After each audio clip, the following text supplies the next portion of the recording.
All right, we got some more VHS tapes. It's about goddamn time, if you ask me. I've been playing fucking Manhunt like a maniac still. I'm on. I just beat the mission Kill the Rabbit, so I think that puts me on level 14 of 20. So I'm getting there, man. Like the thing is, like initially when I first got the game, I'm like, man, I'm gonna play fucking three missions a day, right? So that way I can savor the flavor a bit in 5 days. But the second day I ended up playing 6 levels, and then the next day I played a bunch. But now I'm not exactly burnt out, but I'm just kind of trying to make the game last. I don't want it to end too fast because it is a good time and I love the story behind it. But with that being said, I got two movies to talk about, both tapes, and because we have been slacking on actually showing some tapes here, and these are both related by they're actually related by one character in both of the films, and that is Emilio Estevez. It's not Breakfast Club, it's not Loaded Weapon. We're gonna talk about The Outsiders and Young Guns. Yes, man, both movies that I love a lot. We're gonna talk about Young Guns first because I actually just watched this the other night. Great film. It's directed by Christopher Kane. It's written by John Fusco, and it is shot by Dean Smeller. And this is one of like the best Western films in my opinion. It's like it feels almost like a buddy film. That's why I wanted to pair this with The Outsiders, because these are like buddy films, not in your sense of like, Dumb and Dumber or fucking Chris Farley and David Spade and say Tommy Boy or Black Sheep. These are, like I guess in a way like coming of age tales in a way, maybe not so much as like Breakfast Club or anything like that, but yeah, we will start with Young Guns. So basically Young Guns starts off with this kid played by Emilio Estevez, also known as Billy the Kid in the film. He's running away from this like gunfight that's happening in the city, and he gets taken he gets help from Kiefer Sutherland and this older gentleman by the name of John Tunstall, and he takes John and Kiefer take Billy the Kid to the farm where John has like a bunch of other kids that are like miscreants and stuff, like troublemakers, and he's helping them get an education, also learning a decent way of living and that kind of thing. And he's hired them as sort of security guards for the farm and helping them out and that kind of shit. So Emilio Estevez gets taken in and becomes one of these people, and you meet a slew of other characters. You get I forget this guy's name in the film, but I really like him. He's like the not the poet kind of guy, but like the dude that marries the Spanish lady down when they go to Mexico. I love him. There's Dirty Steve, who's just Dirty Steve. There's Chavez, who's Lou Diamond Phillips. Excuse me, we got the goddamn actors right here on the cover. So Casey Sesmako is the unknown guy. I believe Dermot Mulrooney is Dirty Steve. You got Lou Diamond Phillips as Chavez. You got Charlie Sheen as Dick. You got Kiefer Sutherland as Doc, and you got Emilio as Billy the Kid. And all these guys are there for various reasons, and you don't really kind of learn all of them. You learn a few of them, but they find out quickly that Billy the Kid is not like this stupid guy that they're, like he can read fluently and all that kind of stuff, and it really blows them away. Like everyone's like, holy shit, this guy can read. There's a really good interaction when they're at the dinner table, and Dirty Steve and the other unknown guy, they're sitting there, and they're basically ragging on him, right? And they're saying, sorry Billy, we're just ragging on you. And they ask him why, what's he's on the run for, and he says murder. And they go, oh, what did you murder? Who'd you murder? And they go, he was razzing me, So like, and then they both shut the fuck up, and it's an awesome moment. But like, just the whole story of them living on this farm, I think would have been an interesting movie, but they amp it up by having this competitor end up sending people to come kill John, and now all five of our guys here. All 6 of our guys are pissed the fuck off, and they get deputized by this government figure that is buddy with John Tunstall, and now they're just taking out all of the Murphy men, because this cocksucker named Murphy is the guy responsible for the death of John. Billy the Kid especially takes it to heart, and he doesn't fold. You know what I mean? He does not fold at all, even when put into a situation where a guy comes to try to join their gang. and Billy senses he might be a snake, and he fucking blows his head off, like, in a graphic way, and great practical effects in this. Like, there's no shortage of gunfight, there's no shortage of, good humor and stuff like that. Like I said, it is a buddy kind of movie, but it's not like, it's not so serious to the point where you're not going to at least get a couple of good chuckles. There's a scene where they all eat some peyote and trip out on that. It's great. But one of my favorite moments of this film, I think a lot of people could say it, and it's, I think, one of the best demonstrations of Lou Diamond Phillips' acting chops, is when he gives the story of how he came to be with John and the background, like what happened prior to that.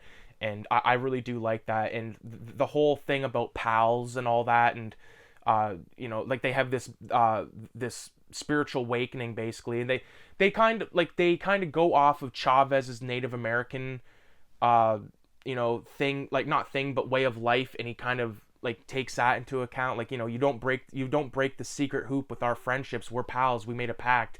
And Lou Diamond Phillips, even though he wants to leave, he sticks with them because of that, and I really fucking like that shit. And even there's a part where you think Kiefer Sutherland might ditch, and he comes back, and it's really good. There's actually a sequel to this film that is really good as well.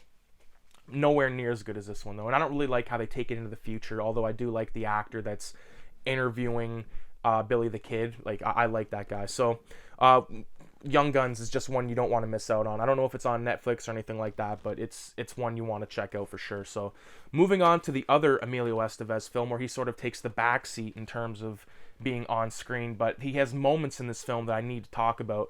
And we basically, with The Outsiders, is a book written by S.E. Hinton, who's a lady that wrote this book about these greasers versus these socias. And when I was in public school, when we read this book, like every other person in North America, we called them the socks. But once I seen the film, I was like, all right, they're the socias. And it's important to point out this film was directed by Francis Ford Coppola, and it is shot by Stephen Burham. I'm not sure anything else that man has shot, but Francis Ford Coppola, of course, is behind such films as Apocalypse Now, Godfathers Part 1, 2, and 3, countless other great fucking films. What the hell is the name of the one with Gene Hackman? Either way, this story is all about these greasers, and they live on the wrong side of the tracks, and there's always animosity between them and the kids from the other side of the tracks, the rich cunts, you know what I mean? And what do we do to rich cunts? We kill rich cunts, according to Jeff Goldblum. But basically, they're kind of living this, like, weird life where the parents are killed, and you got Patrick Swayze as the oldest brother, and you have God damn it, I don't want to. Rob Lowe as the middle brother, Soda Pop. So Pony Boy, played by C. Thomas Howell, the youngest brother, Patrick Swayze, and Rob Lowe. They live at this house. Parents are killed, like I said, and they have a slew of friends who make up a cast of, like, some extraordinary 80s actors, especially if you're into this sort of, these are sort of like Brat Packy films. So you got Emilio Estevez as God damn it, what the fuck is his name again? He's like my favorite guy, 2-Bit. You got Ralph Macchio as Johnny. You got Tom Cruise as Steve. I almost said Dirty Steve. And Matt Dillon is in this film as Dally, who is like the badass, quintessential, not greaser to the point where his hair's greasy, but he is what you want in that. Like, he's a guy that lived in New York for a while, and then he moved down to Oklahoma, so he has all these stories. He's known, the cops know him and all that kind of stuff. But basically, Pony Boy and Johnny, the two youngest guys, get mixed up in a murder, and Dally helps them escape.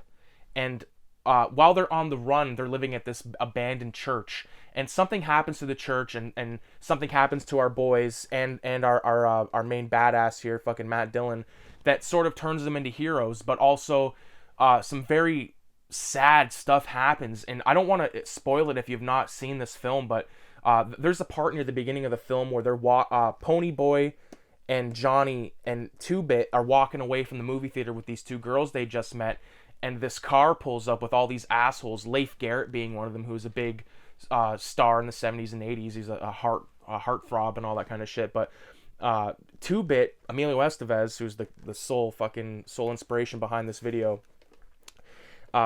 he's ready to brawl, right? He's had a few drinks, he's ready to brawl. He fucking he says, you know, we'll beat the shit out of you. You know, we'll beat the shit out of you fucking douchebags. And then the rich douchebags say, well, there's 5 more in the back seat. Fucking 2-Bit pulls out a butterfly knife, smashes a bottle, hands it to his boy, and goes, well, I fucking pity the back seat. And it's shit like that that just solidifies a badass character, right from the go. Because throughout the film, Emilio Estevez in this, he's sort of like a lighthearted guy. Like, there's scenes where he's, you know, eating ice cream, or excuse me, eating chocolate cake, drinking a beer for breakfast, and watching Mickey Mouse all at the same time. And, you know, different things like that. He's almost seems like a jokester, but a jokester that can, you know, distance from, he can distance himself from joking to reality, you know, like especially later on, not to throw any kind of spoilers, but there's scenes in the hospital where I find he kind of, you know, shows his softer side of his heart, and I really do like that. Even later on in the brawl, because an amazing brawl happens in this film. It's really good. These, I don't know, man. I don't really have much other to say. Like, The Outsiders, like, that's just some of the shit about, you know, 2-Bit, who's a bit player in this film. Even fucking Tom Cruise, who's even less of a bit than Emilio, has some memorable lines, like where he's at the gas station, he's being a bit of a prick. You know, he's looking at some broads and stuff like that. There's a scene where, you know, one of the characters is being jumped, and they all come to the aid, and, you know, Steve Randall, I believe his name is, he just fucking goes ape shit. And there's a part where they're heading to this brawl, and Tom Cruise, he says, no one's gonna call cops around here because they know better. And he has like this fucking accent. Like, this is unlike, you wouldn't know this is the Tom Cruise that you get anywhere else, because he just plays like this kind of greasy guy. But, you know, everyone does a great job in this film. So I can't believe how long this video's went on, man. I really do enjoy these ones. So if you're a fan of your Brat Packy stuff, even if you've just sort of watched, like, say, if you're getting into like your John Hughes films, i.e. Breakfast Club, 16 Candles, Ferris Bueller, all that kind of stuff, which are good films, you know, I'm not hating on those films. I just think these films hit a little bit deeper, and not to like pull some fucking sexist bullshit, but like those to me were always kind of like chick films, you know what I mean? These are like boys films. Like, back in the day, you get a boy toy or a girl toy at McDonald's.